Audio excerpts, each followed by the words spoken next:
In this Playing for a Living segment, Carl Erskine discusses his decision to retire as an active major league player.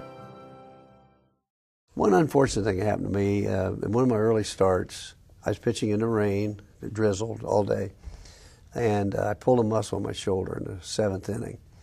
It just popped. I threw a fastball, struck out Bill Nicholson, a big left-hand hitter. But I could tell it was like a sharp, hot pain in the back of my shoulder, and I'd pulled a muscle in there. Well, that dogged me the rest of my career. It was just unfortunate. Can you talk a little bit about the decision to retire?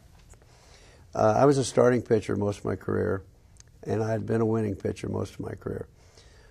When I couldn't produce anymore, when I was struggling, I was having arm trouble and was not really effective, and the team was not winning that much, it came clear as a bell. Carl, you've had some good days. You're not having good days anymore. They depend on the pitching staff. You need to move over. Let some young player have a chance. The general manager was Buzzy Pavese. He said, Carl, we're not going to get rid of you. You're going to stay the rest of the year. You can help us with this pitching staff and coach for us. You can work out your contract.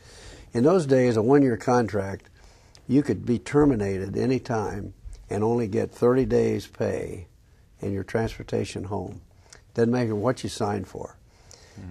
The club had the right, according to the contract, to release you, pay you 30 days of your contract, and transportation home. That was it. So he said, we're not going to do that. We want you to stay on the club. You can help us in a number of ways. And I did that.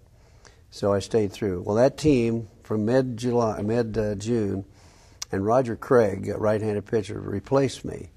He won 11 games to balance the season.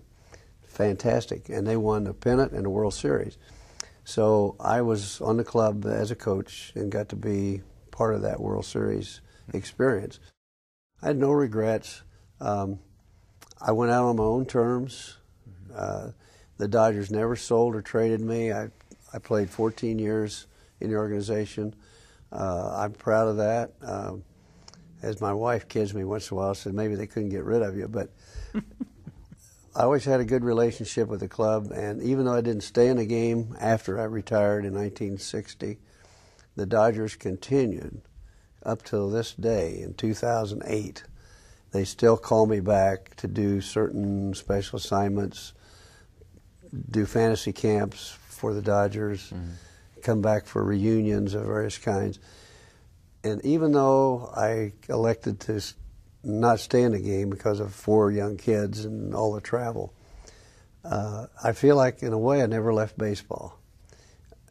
I guess it's the other way around. Baseball never left me.